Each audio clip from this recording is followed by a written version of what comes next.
treasurer that led this country and that government of the time through the global financial crisis. So if there is anybody, and nobody can ever take that away, that is Wayne's legacy. And Wayne has every right to, and he deserves that legacy. He steered this country through a time of uncertainty. We'd like to acknowledge the work that he did at that particular time. We certainly acknowledge his experience in relation to taxation. Welcome to the mic, Wayne.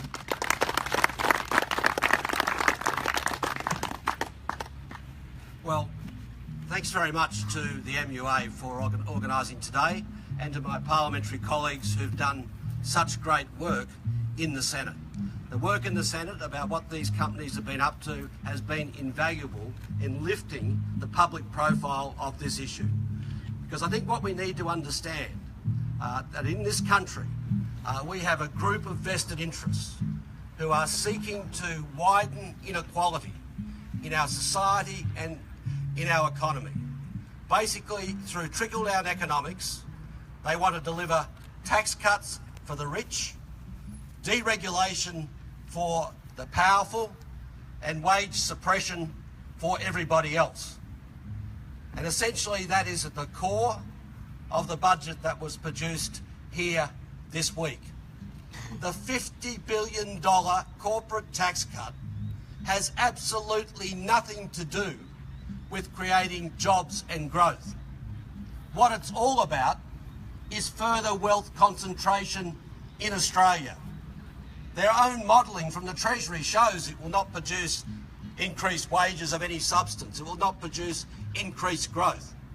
So we have a government that, at the behest of powerful vested interests, most particularly the Business Council of Australia, the Minerals Council of Australia and their cronies in the Liberal Party, is a set of policies which will deliver further wealth and income concentration.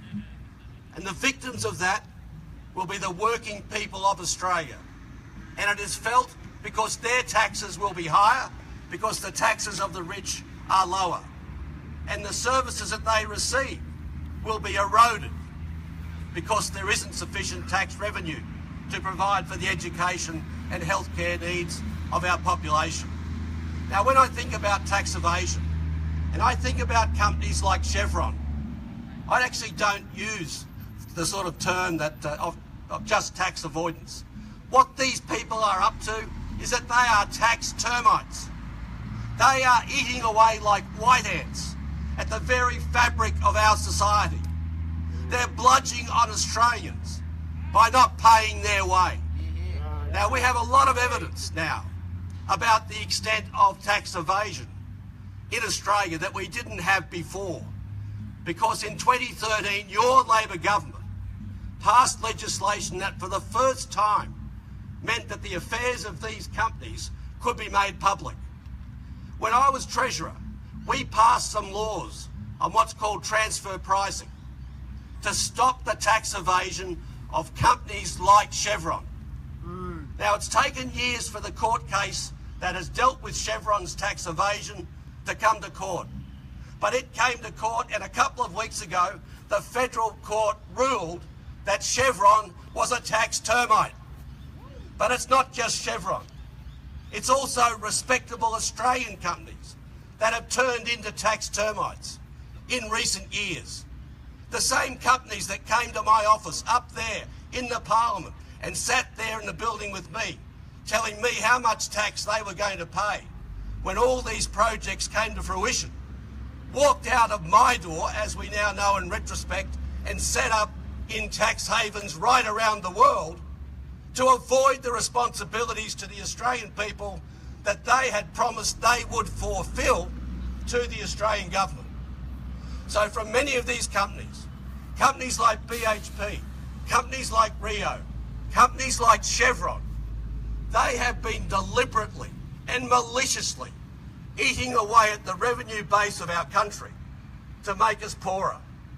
Because we know that when wealth and income gets more concentrated, that's bad for the economy. It slows economic growth. It takes spending power away from ordinary people. But worse than that, when these people get wealthier, they decide they want to interfere in our democracy. They decide that they want to use their money to enhance their political power, and they do it time and time again. So we do need a grassroots movement which says enough is enough. We have to deal with the tax havens. We have to deal with the Cayman Islands. We have to deal with the Singapore tax haven, because they're leeching our country of the assets that belong to the people of Australia. And the problem is this: who is going to trust a Prime Minister to deal with rampant tax evasion and minimisation if he himself has his own investment portfolio located in a tax haven? Who is going to trust a government to deal with this problem if they in fact condone the use of tax havens? So this issue is going to follow this government to the next election. As more and more evidence comes out about the activities of these companies, more and more Australians will hear about what these companies have really been up to. It provides the opportunity for a reforming Labor government, as we did when I was Treasurer, to put in place further legislation to deal with this tax evasion, so that the people of Australia receive the benefits of the resources that they own 100%. But it's not just in minerals. It's now right across the board. It's in great service companies, big service and tech companies that are also defrauding the public of Australia.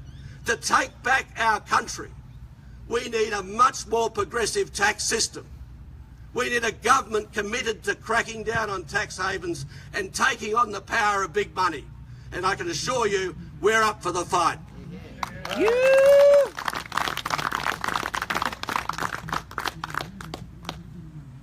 Thanks, Wayne. That's exactly how I would have put it. No, that was fantastic. Our next speaker is ALP Senator Jenny McAllister, and Jenny, We'll do it together. We'll do it together. oh, okay, very good. And Sam Dastyari, a great friend of the union as well. But Jenny has chaired the inquiry into the petroleum resource rent tax just recently. I think it was held in Perth, if my memory corrects me right. And obviously, Sam is a good friend of our unions, and everybody knows the close work that he's done in relation with our union on this issue of tax and tax avoidance. So I'd like to welcome both of you to the mic. Thanks very much. And can you hear me? Thanks very much for coming out today. We'll keep our remarks pretty brief because Wayne puts such a clear case for why it is that we need serious reform. But Sam and I, as senators, have this great opportunity, which is that the Senate has terrific powers to call these companies in, to ask them questions, to ask them to explain themselves when the figures that they put on the table actually just don't make sense.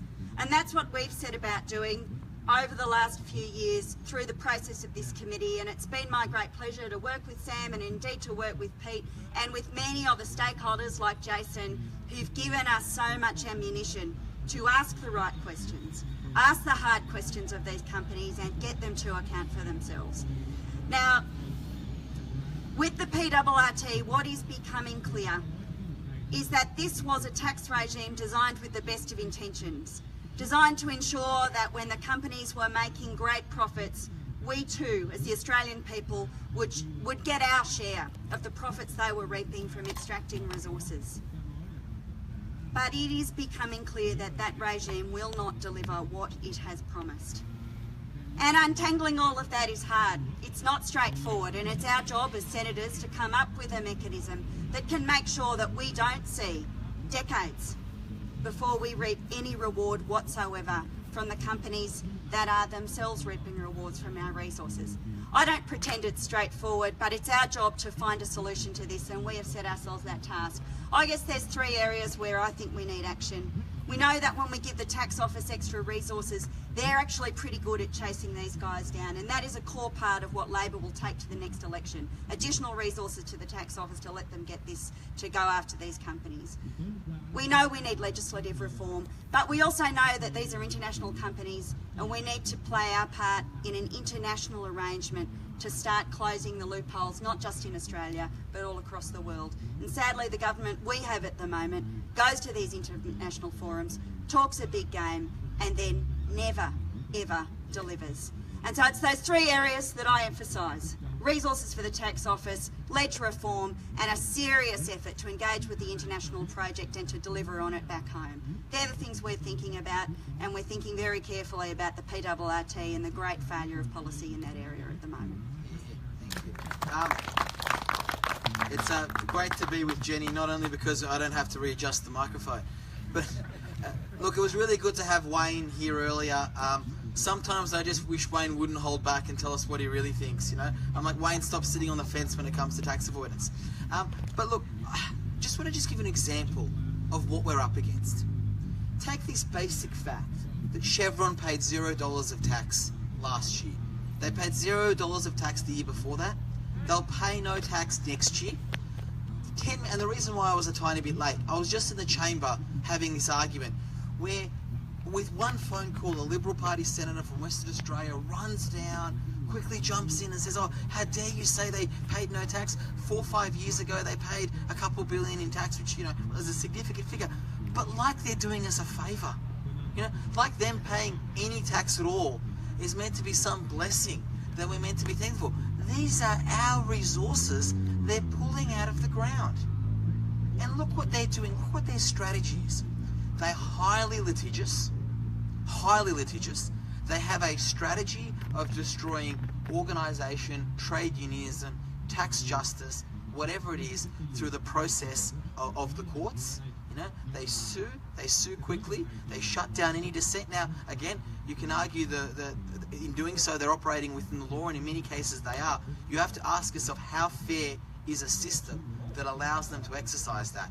And really, the work of the MUA here is just incredible and really deserves to be acknowledged, but also the work of the Tax Justice Network and other political parties. But Jason here from the Tax Justice Network, and the work that's been done in exposing what's been going on.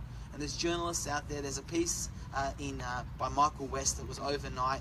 I think it's on his blog, but I think it's also in the conversation. We just have to, you know, they're going to fight to the end on this matter. They're not going to give up. You know, there is so much money for them at stake. And if it's cheaper for them to look at investing 40, 50, 60, $100 million to defeat a government than pay their couple $1 billion in tax, they've demonstrated they'll make that business decision. And what that means is we have to be better, we have to be smarter, we have to be stronger, we have to be united. And it's great to be here with Senator Whish-Wilson as well from the Greens. But we have to be able to take a political movement to hold true to the principles that has kept the MUA so strong for so long. And that's this idea of solidarity and sticking together. Final thing which I forgot to mention is that Sam and I feel very strongly that there are questions we would like answered in relation to the Callaghan report, in relation to the PRRT. We think there's an opportunity for our committee to call Mr Callaghan to an inquiry. We'll invite him to attend and present a clear explanation of how he arrived at the conclusions he arrived at. Thanks to you, Sam. You can be assured that the MUA will continue the pursuit of fairness for community and tax justice. I'd like to now call to the mic Senator Peter Whish-Wilson. I think you're also on the committee for the PRRT, and Peter also is a friend of the MUA, and I first met Peter, I think it was on a community assembly line down in Devonport when we were fighting for the rights of Australian seafarers to continue to work in their own country on a fuel tanker.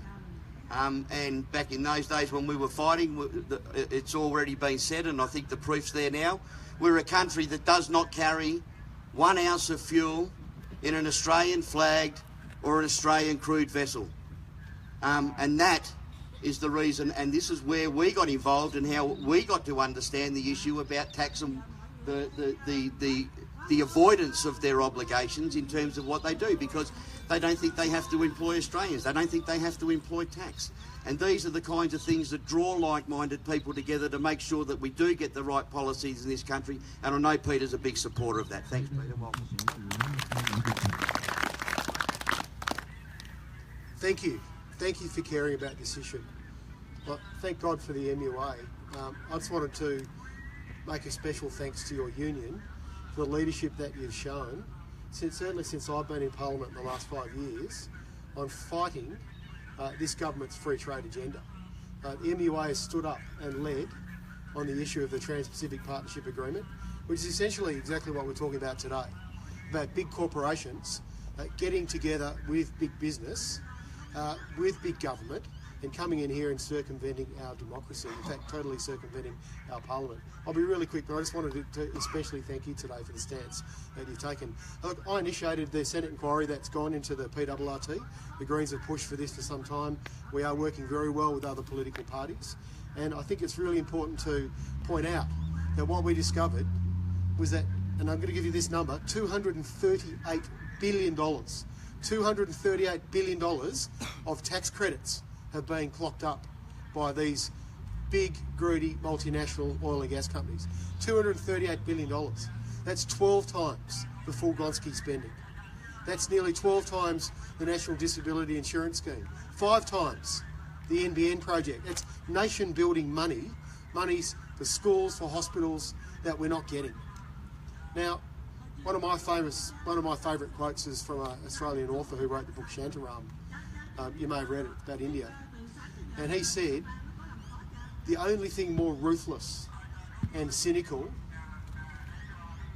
in the business of big politics is the politics of big business.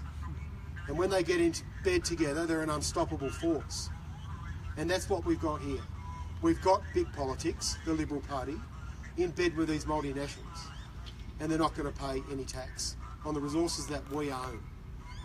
A resource rent and a royalty is actually not a tax, it's actually a price that we sell our resources to a company, and the price is zero on some of the biggest offshore oil and gas developments in the world. In fact, our tax system, the way it's set up, transfers all the risk from these companies onto us, Australian citizens and taxpayers. We're taking all the risks. That $238 billion, and I'll finish on this, that $238 billion, every year the value of that inflates by between 17 and 7%. Every year. No industry in the world gets the generous tax concession that the oil and gas industry get. No industry. And it's got to stop. So I'm doing my bit, and I'm really, really glad that people like you exist and that you're doing your bit. Be great to keep in touch with you, and hopefully we'll keep getting answers for you. So thanks for listening today. Thanks, Peter. You can rest assured that we'll work closely with you and the Greens in terms of this particular issue, and we look forward to continuing. Our next speaker is going to be my favourite, because when the issue of how do we get the attention of the big multinationals in this country? How do we expose the rorts? How do we expose the lies? How do we expose the theft of our resources? And how do we expose the theft of our well-being, the community's well-being? How are we going to articulate that, and how are we going to get that into a message that everybody would understand?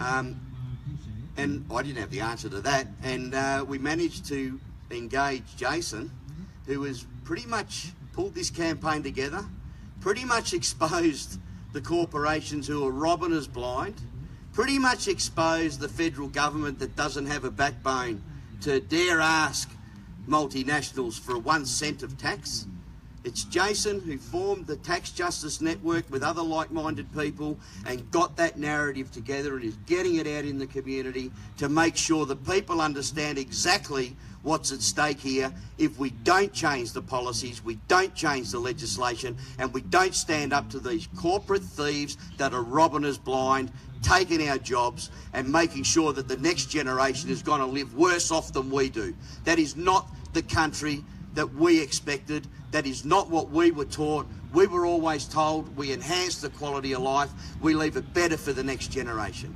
These corporate thieves are going to be responsible for us handing to the next generation a decline in living standards if we don't make those changes. Jason, you're a great friend of the MUA. I really, really want to take this opportunity to acknowledge the work that you and your team have done. I want to acknowledge the professionalism in the way that you've gone about it. And most of all, I want to thank you for embarrassing these robbing, lying bastards for what they've done. And I want you to continue to keep doing that work, mate. It's fantastic. Woo! Woo! On you guys. Hi, Jason. Thank you very much. It's great to be here, and thanks for everybody for coming out. So I'm Jason Ward with the International Transport Workers Federation, and I've been leading the fight to reform the PRRT, the Petroleum Rent Resource Tax, for the Tax Justice Network Australia for the last year and a little bit. We've come a long way. We've gained a lot of attention, a lot of publicity. We forced the government into calling a review. Unfortunately, that review has sold out the Australian people for the benefits of companies like Chevron that pay nothing in tax and will continue to pay nothing in tax. You know, the failure of the government to act on this issue in the face of the clear evidence that's in the government's report is a national disgrace. Australia is becoming the world's largest exporter of LNG, liquefied natural gas, and we're giving it away to Chevron, Shell, Exxon, BP for free. They're taking our resources for free. We are not likely to get anything out of this over the life of the 40-year life of these projects. It is truly a disgrace, and it's a criminal act that the government doesn't have the backbone to stand up to these multinationals. This review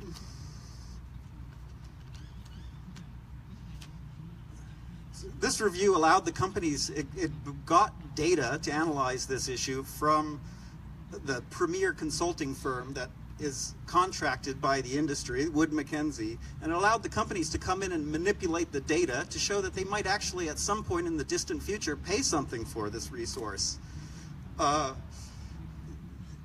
They apparently believed that the companies would use their tax credits, the $238 billion that Senator Whish-Wilson referred to, that they would organize them in such a way that it would cause them to pay more tax and not less. Does anybody believe that? That's outrageous.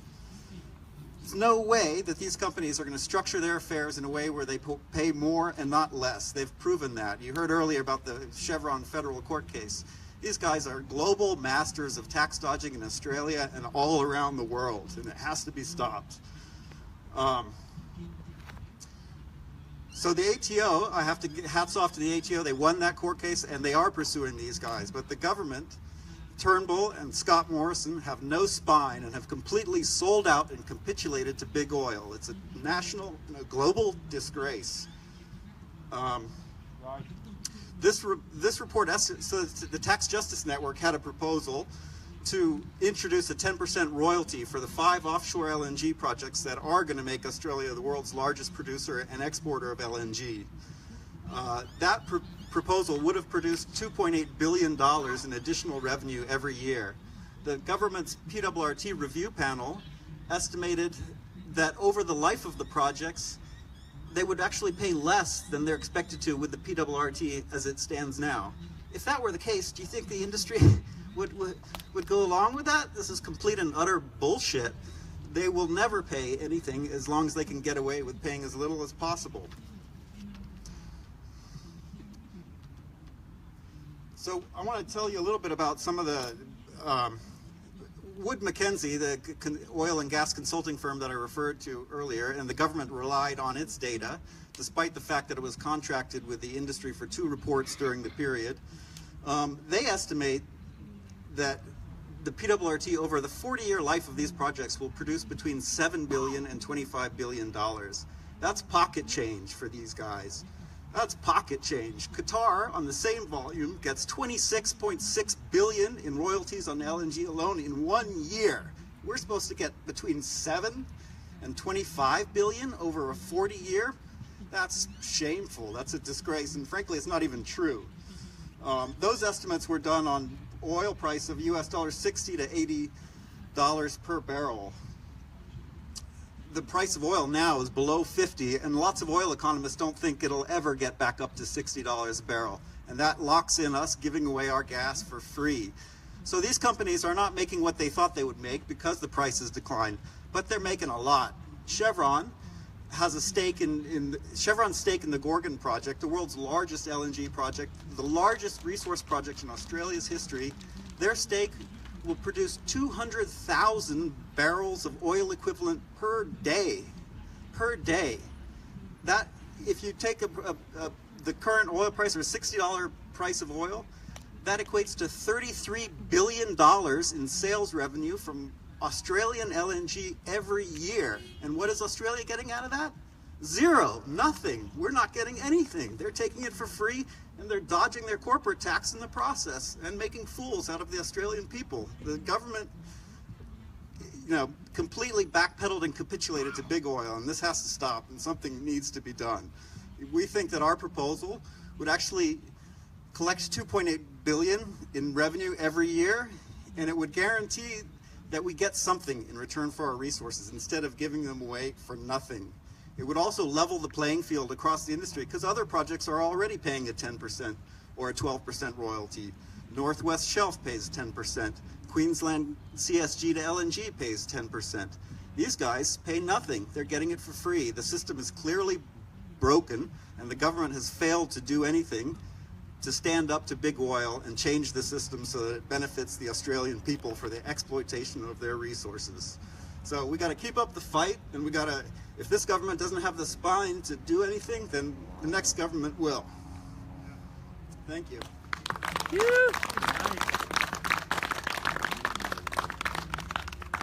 Thanks, Jason. So really, to sum up this event, before I do, again, I want to acknowledge that work, Jason, and obviously we'll make sure that we can do whatever we can to work as closely as we can with you and your team to continue to identify and expose these injustices against the Australian community. But I want to put a message out there to our members, and that is that if you wonder where your affiliation fees in the ITF go, this is exactly the kind of work that you're paying for with your affiliation fees into the ITF to make sure that we've got the resources and the capacity to take on the multinationals, not only here but globally. This is justifying the bang of the buck. This is justifying why we belong to global organisations like the ITF. But to sum this up, so Qatar, we're about to rival them, probably overtake them in somewhere around about 2018-19, I think it is. They're getting $26 billion a year in a tax income. They're getting something. We're getting nothing. We've just handed down a budget that gives big corporations a $50 billion tax cut. We're going to pay more on Medicare. Do you think the exposure in making the banks pay, do you think the banks are going to pay for that? Of course they're not. We're going to pay for that. The banks are going to pass those costs on. So everything is coming back down to a shrinking tax base of workers. Everything in terms of the multinationals is about what they can get for free.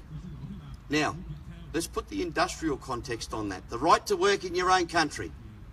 We are then getting told by the same people that do not contribute 1 cent of tax to this community, this national community, we are getting told by them we are too expensive to work in our own country. And at the same time they put nothing into our tax base, they have the audacity to say, but we want your resources for nothing. And by the way, when we extract your resources, we're going to make sure that you're not the ones that are extracting them. We're going to exploit foreign labour to do it. So if there isn't an issue that you can't get your head around, if there isn't an issue that you can't organise around, if there isn't an issue that we shouldn't be out on the streets demonstrating about, it's this bloody issue. Because this is the issue that is going to fix a lot of the problems of the Australian community, a lot of the problems of the Australian economy, and it's going to make sure fundamentally that if we knock this off, we get the ability and we demand the rights to work in our own country, and we demand job security that comes with it. You cannot take this amount of resource out of a country. You cannot have this kind of wealth leaving our shores forever, and then you cannot have an expectation that there's nothing there for the workers in this country. That is absolute bullshit. It is an absolute lie. It needs to be challenged, and we're the ones that are going to challenge it. Thanks.